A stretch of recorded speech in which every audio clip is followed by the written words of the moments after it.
আসন ঢাকা 17 থেকে রাজধানীতে প্রচারণা শুরু তারেক রহমানের। বাড্ডায় 11 দলীয় জোটের জনসভায় ভোট কেন্দ্র পাহারা দেওয়ার আহ্বান জামায়াত আমিরের। প্রচারণার শেষ সময়ে দেশজুড়ে সভা সমাবেশ ও গণসংযোগে ব্যস্ত প্রার্থীরা। প্রতিশ্রুতি নিয়ে ঘুরছেন ভোটারদের দ্বারে দ্বারে।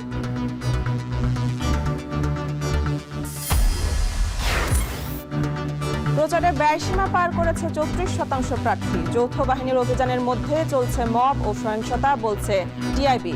মাঠে নামল সেনাবাহিনী সহ নির্বাহী ম্যাজিস্ট্রেট। 1-11 সময় দেশের নিয়ন্ত্রণে ছিল ডিজিএফআই। তারেক রহমানকে তুলে নিয়ে করা হয় নির্যাতন।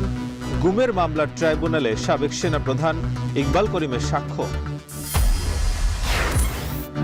এবং আজ থেকে সচল হবে চট্টগ্রাম বন্দর। বাধা দিলে আইনি ব্যবস্থা, হুঁশিয়ারি চেয়ারম্যানের। এখনো বন্ধ আমদানি রপ্তানি।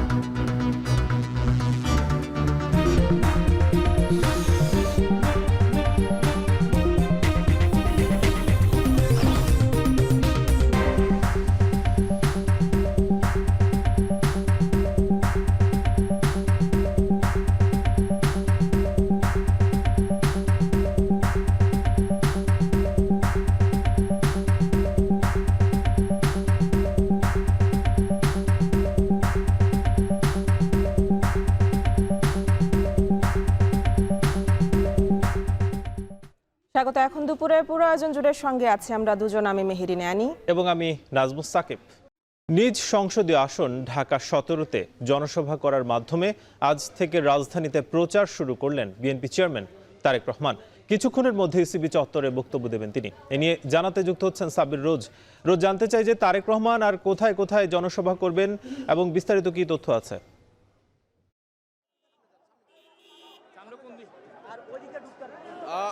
এই ইসিবি চত্বরে মূলত আজ তারেক রহমানের যে নির্বাচনী সমাবেশ রয়েছে সেটি প্রস্তুতি ইতিমধ্যে সম্পন্ন হয়েছে আমরা দেখছি, এবং বিভিন্ন বিএনপি ও এর অঙ্গ সহযোগী ইউনিটের নেতৃবৃন্দরাও আসছেন।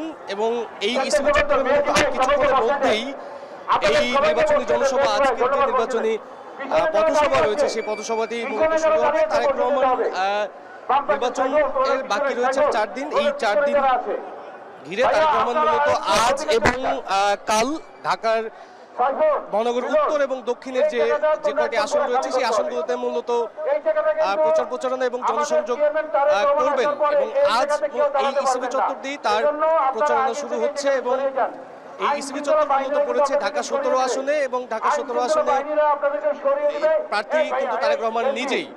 তো বিএনপি চেয়ারম্যানের এই পথসভার পরবর্তীতে রয়েছে ঢাকা 14, ঢাকা 16 এবং ঢাকা 13 এবং সবশেষ রয়েছে ঢাকা 11। তো মোট আজ এই 6টি পথসভায় অংশ নেবেন বিএনপি চেয়ারম্যান তারেক রহমান।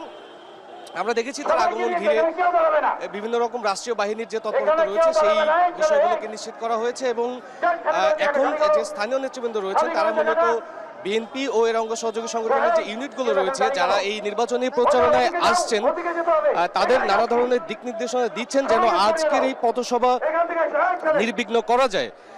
মূলত তারেক রহমান কিন্তু দেশব্যাপী এই প্রচারণার অংশ হিসেবে আজকের এই পথসভা করছেন, এবং সারা দেশেও তিনি যে ধরনের প্রতিশ্রুতি দিয়েছেন এবং বিএনপির নির্বাচনী ইশতেহারে যে ধরনের বিষয়গুলো উল্লেখ করেছেন তিনি কিন্তু সেই প্রতিশ্রুতিগুলি জনগণের মধ্যে দিচ্ছেন। এবং এখানকার স্থানীয় জনগণ প্রত্যাশা করছেন যে তারেক রহমান তাদের যে প্রত্যাশাগুলো রয়েছে এই মেট্রোপলিটন শহরের এই অঞ্চল ঘিরে যে ধরনের সমস্যা রয়েছে, পানি, গ্যাস, বিদ্যুৎ সহ যে ধরনের আবাসনের সমস্যা রয়েছে সেই সমস্যার সমাধানে কিন্তু তারেক রহমান প্রতিশ্রুতি দিবে, এই ধরনের প্রত্যাশা করছেন। তো আনুষ্ঠানিকভাবে এই পথসভাটি শুরু হবে দুপুর 2:30টায়। এখন নেতাকর্মীরা আসছেন। তো এই ছিল আপাতত আমার কাছে এখানকার সার্বিক অবস্থা। তারেক রহমানের নির্বাচনের প্রচারণার খবর জানাচ্ছিলেন সাব্বির রোজ। দুর্নীতি বন্ধের প্রতিশ্রুতি দিয়েও একটি দল ঋণ খেলাপিদের মনোনয়ন দিয়েছে বলে অভিযোগ করেছেন জামায়াতের আমির ডক্টর শফিকুর রহমান। বাড্ডায় 11 দলীয় ঐক্যের জনসভায় আরও বলেন, এখন যারা বিভিন্ন কার্ড নিয়ে আসছে সবই ভুয়া।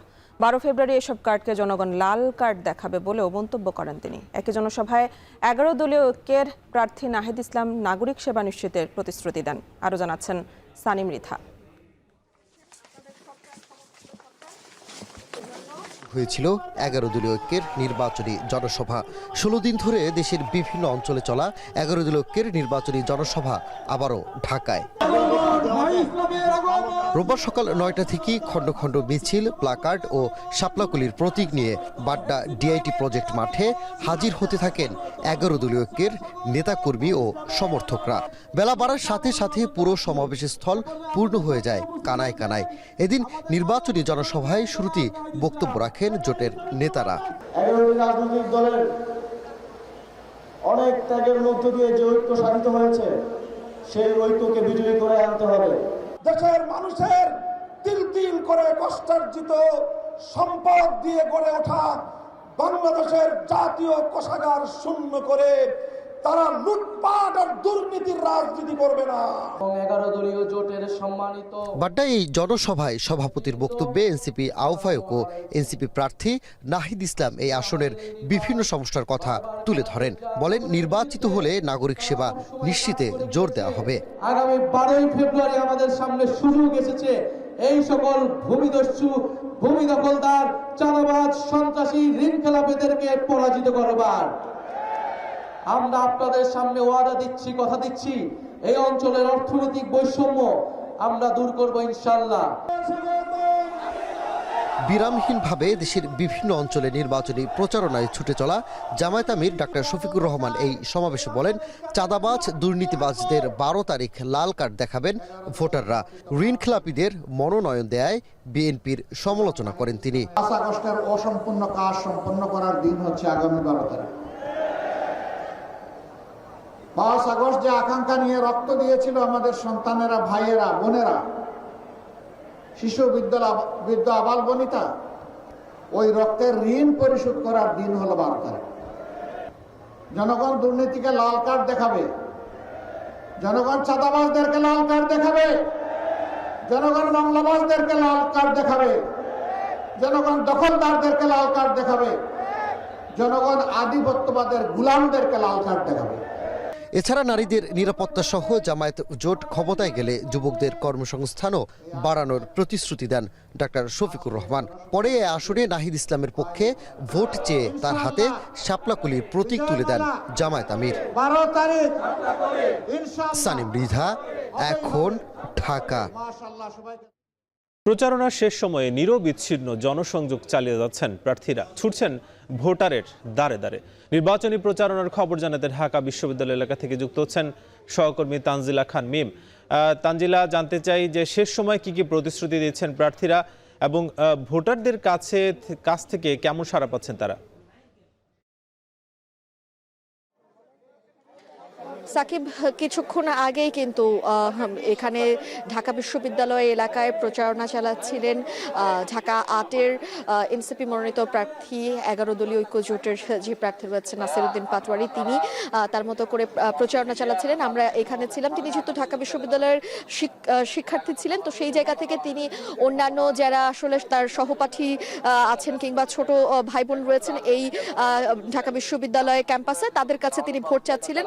একই সঙ্গে আমরা কিন্তু কিছুক্ষণ আগে দেখেছি ঢাকা 8-এর আরেকজন প্রধান প্রতিদ্বন্দ্বী নাসিরউদ্দিন পাটোয়ারির প্রধান প্রতিদ্বন্দ্বী প্রার্থী বিএনপি মনোনীত প্রার্থী মির্জা আব্বাস, তিনিও গণসংযোগ করেছেন আরামবাগ এলাকায় এবং সেখানে তিনিও গণমাধ্যমের সঙ্গে কথা বলছে এবং সেখানেও কিন্তু আসলে তিনি তার যে এই যে নির্বাচনের যে কাজের যে প্রতিশ্রুতি রয়েছে ভোটারদের কাছে, তারা সেই প্রতিশ্রুতিগুলো দিয়েছেন একের পর এক এবং একই সঙ্গে কিন্তু আসলে তারা দুই পক্ষই আসলে বলছে যেই জয়ী হোক না কেন তারা তাদের মতো করে কাজ করবে এবং যেমন ঢাকাতের এই এনসিপির প্রার্থী নাসিরউদ্দিন পাটোয়ারি তিনি বলছিলেন যে তিনি যদি এই এলাকায় নির্বাচিত হন তাহলে তিনি এলাকা থেকে সন্ত্রাস, চাঁদাবাজ এগুলো তিনি মুক্ত করবেন। অপরদিকে মির্জা আব্বাস কিন্তু অভিযোগ করেছেন যে একটি দল, বিশেষ করে বিএনপির যারা বিরোধী দল রয়েছে, তারা নির্বাচন বানচালের চেষ্টা করে যাচ্ছে এবং ইলেকশন ইঞ্জিনিয়ারিং এর মাধ্যমে নির্বাচনের ফলাফলও হয়তো পরিবর্তন করার চেষ্টা করে যাচ্ছে। এই যে এই অভিযোগ অভিযোগগুলো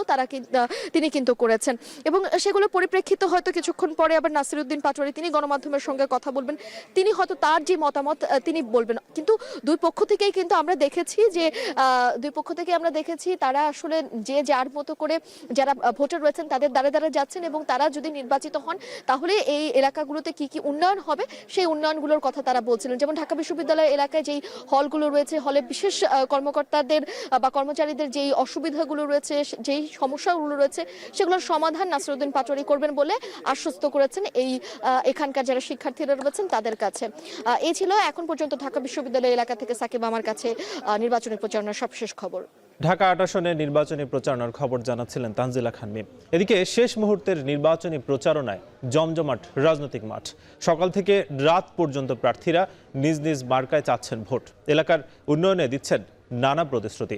সকালে সংস্কার বাস্তবায়নে সকলকে গণভোটে ভোট দেওয়ার কথা বলেছেন ঠাকুরগাঁও ১ আসনের প্রার্থী মির্জা ফখরুল ইসলাম আলমগীর। জেলার গলিম বাবুর হাটে নির্বাচনী সভায় তিনি একথা বলেন। খুলনা ৫ আসনে বিএনপির বিরুদ্ধে নির্বাচনী প্রচারণায় বাধা দেওয়ার অভিযোগ এনেছেন জামায়াতের সেক্রেটারি জেনারেল মিয়া গোলাম পরোয়ার। বলেন, গণতন্ত্র ফিরিয়ে আনতে হলে কালো টাকার কাছে বিক্রি হওয়া যাবে না। এদিকে চট্টগ্রাম ৯ আসনের চন্দনপুরা বাকলিয়ায় পথসভা মিছিল ও গণসংযোগ করেন বিএনপি মনোনীত প্রার্থী আবু সুফিয়ান। গাইবান্ধা ৫ আসনে প্রচারণায় ব্যস্ত সময় পার করছেন প্রার্থীরা। স্বতন্ত্র প্রার্থী নাহিদুজ্জামান নিশাদ সকাল থেকেই মাঠে নেমেছেন। এছাড়াও সিরাজগঞ্জ ও পটুয়াখালী সহ সারা দেশে নির্বাচনী প্রচারণা করছেন বিভিন্ন দলের প্রার্থী।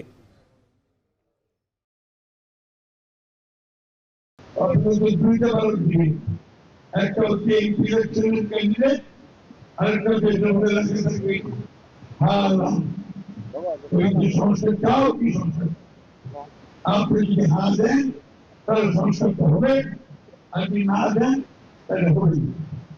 নারী কর্মীদের উপরে হামলা হইতেছে, বাধা দিতেছে, হুমকি দিতেছে, আমাদের ভোট রিগিং করবে তার প্রস্তুতি নিচ্ছে, এইসব নানান কথা আমরা শুনছি। মিথ্যা প্রচার হচ্ছে। ইলেকশন কমিশন, সরকার প্রধান, পুলিশ অ্যাডমিনিস্ট্রেশন যদি সিরিয়াস হয় এখন থেকে, আমরা এখনো হোপফুল যে নির্বাচনে মানুষ ভোট দিতে পারবে। প্রতিদিন ভয় দেখানো হচ্ছে, রাতে যে তাদেরকে থ্রেট দেওয়া হচ্ছে, তারা এজেন্ট যেন না থাকে এইরকম ভয়ভীতি দেখানো হচ্ছে, বিভিন্নভাবে প্রতিবন্ধকতার সৃষ্টি করতেছে। চট্টগ্রামে চলছে জমজমাট নির্বাচনী প্রচারণা আর গণসংযোগ। এই মুহূর্তে চট্টগ্রাম ১০ আসনের খুলশী এলাকা থেকে যুক্ত আছেন শোয়েব রহমান। আমরা সরাসরি যুক্ত হচ্ছি তার সাথে। শোয়েব, শেষ মুহূর্তে প্রার্থীরা কি কি প্রতিশ্রুতি দিচ্ছেন জানাবেন। কিছুক্ষণ আগেই চট্টগ্রামের খুলশীর যে এলাকাটি রয়েছে সেখানকার ওয়ারলেস এবং ঝাউতলা আশেপাশে এলাকায় গণসংযোগ করেছেন এই এলাকার যিনি জামায়াতের প্রার্থী রয়েছেন শামসুজ্জামান হেলালি, এবং এরপরে তিনি ভেটেরিনারি বিশ্ববিদ্যালয়ের যে মসজিদ রয়েছেন সেখানে তিনি জোহরের নামাজ আদায় করেন এবং গণসংযোগকালে তিনি মূলত এই এলাকাটিকে একটি সন্ত্রাস এবং চাঁদাবাজ মুক্ত এলাকা হিসেবে গড়ে তোলার কথা তিনি ভোটারদের কাছে বলছেন এবং একই সাথে এই এলাকার যে ড্রেনেজ সমস্যা রয়েছে সেগুলোর সমাধান সহ এখানকার বিশেষ কিছু এলাকা রয়েছে ঝাউতলা, ওয়্যারলেস, আমতল, এইসব এলাকায় কিশোর গ্যাং নিয়ে মাঝে মাঝেই কিন্তু নানান ধরনের গুঞ্জন ওঠে, নানান ধরনের ঘটনা ঘটে। সেই কিশোর গ্যাং দমিয়ে আনার ব্যাপারেও কিন্তু তিনি ভোটারদের প্রতিশ্রুতি দিচ্ছেন এবং সকাল থেকে সন্ধ্যা পর্যন্ত কিন্তু প্রার্থীরা এইভাবে ভোটারদের দাঁড়ে দাঁড়ে যাচ্ছেন। বিশেষ করে এই আসনের জামায়াতের প্রার্থীর কথা যদি বলি, তিনি কিন্তু বিকেল ৩টায় আবার নগরে টাইগার পাস মোড় থেকে তিনি মিছিল বের করবেন এবং সেই এলাকায় গণসংযোগ করবেন। অর্থাৎ শেষ মুহূর্তে এসে কিন্তু একেবারে তুমুল প্রচারণায় ব্যস্ত সময় পার করছেন প্রার্থীরা। বিশেষ করে দলীয় যেই ইশতেহারগুলো রয়েছে সেই ইশতেহারগুলোই কিন্তু তারা ভোটারদের কাছে তুলে ধরছেন এবং একই সাথে যেই এলাকা থেকে তিনি নির্বাচন করছেন সেই এলাকার সমস্যার সম্ভাবনাগুলোও কিন্তু তারা তুলে ধরছেন এবং এই এলাকাতে জামায়াতে ইসলামের যিনি প্রার্থী রয়েছেন দাঁড়িপাল্লার প্রার্থী শামসুজ্জামান হেলালি, তার পাশাপাশি ধানের শীষের যিনি প্রার্থী রয়েছেন সাইদ আল নোমান, এই দুজন প্রার্থীর মধ্যেই মূল প্রতিদ্বন্দ্বিতা হবে বলে কিন্তু ভোটারদের মধ্যে এক ধরনের গুঞ্জন রয়েছে এবং যেহেতু নির্বাচনের সময় ঘনিয়ে আসছে, প্রচারণার সময়টাও শেষ হয়ে আসছে, সেই কারণে কিন্তু এই দুই প্রার্থীকে আমরা ভোটের মাঠে সবচেয়ে বেশি সরব দেখেছি এবং তারা কিন্তু বলছেন যে অর্থাৎ জামায়াতে ইসলামের যিনি প্রার্থী রয়েছেন তিনি কিন্তু মূল গুরুত্ব দিচ্ছেন যে চাঁদাবাজ মুক্ত, সন্ত্রাস মুক্ত একটি নিরাপদ চট্টগ্রাম ১০ আসন গড়ে তোলার ক্ষেত্রে তিনি কাজ করবেন, তেমন প্রতিশ্রুতি কিন্তু তিনি ভোটারদের দিচ্ছেন। এনি চট্টগ্রাম ১০ আসনের নির্বাচনী প্রচারণার খবর জানাচ্ছিলেন শোয়েব রহমান। নির্বাচনকে সামনে রেখে আজ থেকে আনুষ্ঠানিকভাবে মাঠে নামলো সেনাবাহিনী সহ নির্বাহী ম্যাজিস্ট্রেট। সারা দেশে চলছে যৌথ বাহিনীর তল্লাশি। এ নিয়ে আরও জানাতে কিশোরগঞ্জের করিমগঞ্জ থেকে সরাসরি যুক্ত হচ্ছেন মশিউর কায়েস। কাজ জানাবেন যে যৌথ বাহিনীর তল্লাশি কার্যক্রম সম্বন্ধে কি তথ্য আছে এবং এখনো পর্যন্ত কি পাওয়া গেল আসলে?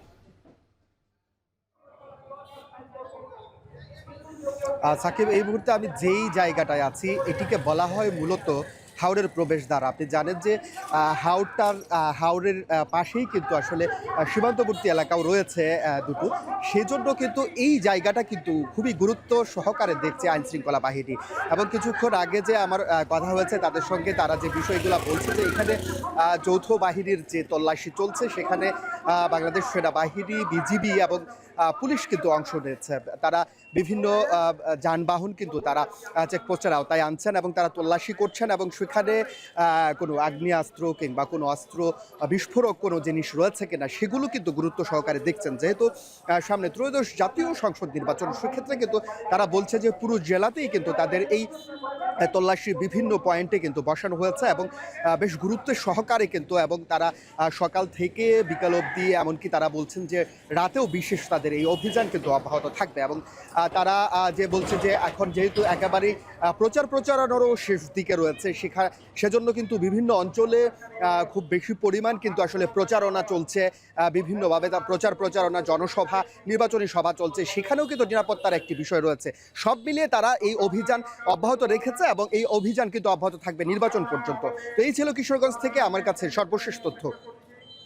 যৌথ বাহিনীর অভিযানের খবর জানাচ্ছিলেন কিশোরগঞ্জ থেকে ইমরুল কায়েস।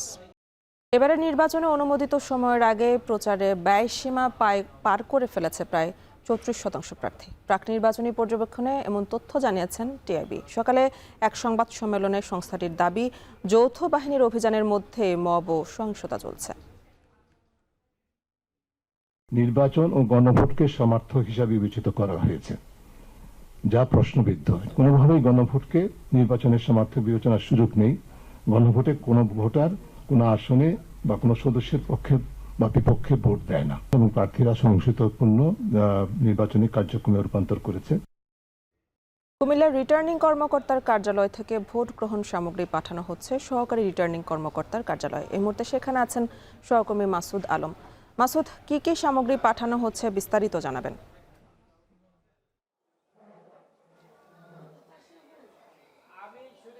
ত্রয়োদশ জাতীয় সংসদ নির্বাচনের ভোট গ্রহণের আর মাত্র 3 দিন বাকি আছে। 12ই ফেব্রুয়ারি ভোট গ্রহণ শুরু হবে সকাল 7টা থেকে। এর মধ্যে রিটার্নিং কর্মকর্তার কার্যালয় থেকে সহকারী রিটার্নিং কর্মকর্তার কার্যালয়ে যে ভোট গ্রহণে যে সকল সামগ্রী রয়েছে, বিশেষ করে ব্যালট পেপার, সেগুলো পাঠানো হচ্ছে। আমরা দেখেছি যে সকাল থেকে জেলা রিটার্নিং কর্মকর্তার কার্যালয়ে সহকারী রিটার্নিং কর্মকর্তাদের নেতৃত্বে পুলিশ এবং তাদের যে নির্বাচন কর্মকর্তা এবং কর্মচারীরা রয়েছেন তাদের মাধ্যমে কিন্তু এই ধরনের ভোট গ্রহণের ব্যালট পেপার এবং গণভোটের যে ব্যালট পেপার, সাধারণ ভোটাররা যে প্রতীকে ভোট দেবেন সেই প্রতীক সম্বলিত ব্যালট পেপারগুলো পাঠানো হচ্ছে। আমরা দেখেছি এখান থেকে নিয়ে তারা গাড়িতে উঠানো হচ্ছে, গাড়িতে উঠিয়ে তারা সেগুলো উপজেলায় নিয়ে যাচ্ছে। কুমিল্লার 11টি সংসদীয় আসন হচ্ছে 17টি উপজেলাকে নিয়ে। এই 17 উপজেলার 17টি রিটার্নিং কর্মকর্তার কার্যালয়ে পৌঁছানো হচ্ছে এইসব ব্যালট পেপারগুলো। সাথে রয়েছে ব্যানার এবং ফেস্টুন জাতীয় জিনিসপত্র এবং মনিয়ারি যে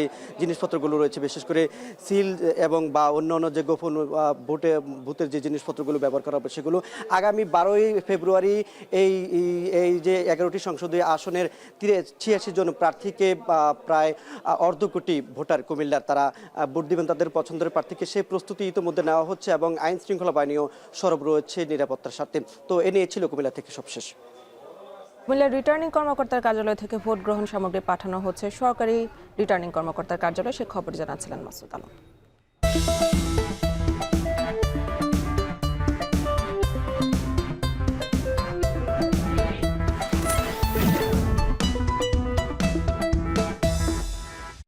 আগামী 12 ফেব্রুয়ারি অনুষ্ঠিত হতে যাচ্ছে দেশের ত্রয়োদশ জাতীয় সংসদ নির্বাচন। দীর্ঘ সময় পর এই নির্বাচনে ভোট দিয়ে অংশ নিতে যাচ্ছেন নানা বয়সী কর্মজীবী এবং তরুণ নারী ভোটাররা। বিস্তারিত ইমরান আলী সজীবের প্রতিবেদনে। নারায়ণগঞ্জের নারীদের প্রধান চাওয়া তাদের শিক্ষার মান উন্নয়ন। তারা এমন প্রতিনিধি চায় যারা নারীদের উন্নয়নে বাস্তব ভিত্তিক কাজ করবে, নিশ্চিত করবে নারীদের কর্মসংস্থান এবং নিরাপদ কর্মপরিবেশ। তাদেরকে সেই সুযোগটা দেই, তারা যেন তাদের বিকাশটা পরিপূর্ণ করতে পারে, নারীদের স্বার্থে কাজ করে, এটাই আমার প্রত্যাশা। এদিকে আসন্ন সংসদ নির্বাচনে নারী ভোটারদের নিরাপত্তার সাথে ভোট নিশ্চিতে নির্বাচন কমিশনের নির্দেশনায় নেওয়া হয়েছে নানা উদ্যোগ। ইলেকশন কমিশনের যত নির্দেশনা যথাযথভাবে বাস্তবায়নের জন্য উদ্যোগ গ্রহণ করা হয়েছে। ভোট কেন্দ্রে যেই দুইটা সারিতে ভোট দিবেন ভোটার, একটা হলো পুরুষ ভোটার আর একটা হলো নারী ভোটার। নারী ভোটারদের জন্য বিষয় না শুধু বিশেষ শ্রেণী যেগুলা প্রতিবন্ধী বা আদার যারা আছে, আর নারীদের জন্য আমরা আলাদা যে লাইন, এটা যে ওখানে আইন শৃঙ্খলা বাহিনী বিশেষ করে আনসার কিংবা অন্য বাহিনী থাকবে তাদেরও বিশেষ নির্দেশনা দেওয়া আছে।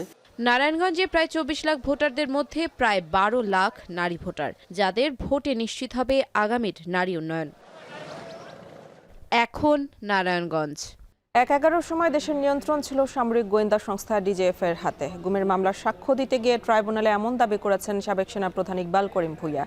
তিনি বলেন, ওই সময় তারেক রহমানকে তুলে নিয়ে নির্যাতন করেছিল ডিজিএফআই। আওয়ামী লীগের আমলে 104 জনকে গুম করে হত্যার অভিযোগে সকালে সাবেক সেনা কর্মকর্তা ও এনটিএমসি সাবেক মহাপরিচালক জিয়াউল হাসানের বিরুদ্ধে সাক্ষ্য গ্রহণ শুরু হয়। প্রথম দিন সাক্ষ্য দিতে গিয়ে সাবেক সেনাপ্রধান ইকবাল করিম ভূঁইয়া বলেন, 2003 সালে র্যাব গঠন ছিল ভয়াবহ সিদ্ধান্ত।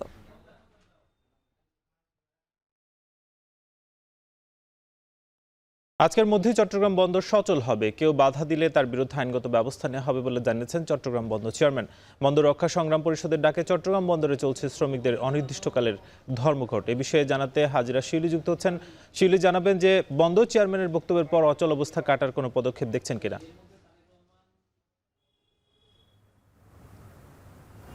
সাকিব, যেটি বন্দর দাবি করছে যে আসলে কাজ বন্ধ নেই, যদিও বাস্তবতা ভিন্ন। এবং আমরা শুনেছি যে এনসিটি এবং সিসিটিতে দুপুরের দিকে একটি বা দুটি জাহাজ থেকে কিছু পরিমাণ পণ্য খালাস হয়েছে, তবে বহির্নোঙরে পণ্য খালাস পুরোপুরি বন্ধ, পণ্য ডেলিভারি বন্ধ, কোনো রপ্তানি পণ্য শিপমেন্ট হচ্ছে না। এবং বহির্নোঙরে যেসব জাহাজ অপেক্ষা করছে সেগুলো জেটিতে ভিড়তে পারছে না, এবং জেটিতে যে জাহাজগুলো আমদানি পণ্য খালাস করছে সেগুলো রপ্তানি পণ্য নিয়ে জেটি ছাড়তে পারছে না। বলা যায় যে আসলে অচল অবস্থা এখনও কাটে নাই, এবং কবে নাগাদ এই পরিস্থিতি সচল হবে সেটি আসলে বোঝা যাচ্ছে না। পরিস্থিতি ক্রমশ জটিল হচ্ছে, এবং বন্দর চেয়ারম্যান দাবি করছে যে আসলে এটি পরিকল্পিত, এবং নির্বাচন এবং রোজার আগে এই ধরনের আন্দোলনের কোনো বৈধতা নেই, এবং কেউ যদি বাড়াবাড়ি করে বা কাজে বাধা দেয় তাহলে আইনগত ব্যবস্থা নেওয়া হবে। এবং বহির্নোঙরে প্রায় 80টির মতো জাহাজ ভোগ্য পণ্য সহ অন্যান্য পণ্য নিয়ে অপেক্ষা করছে, এবং এই জাহাজগুলো থেকে যদি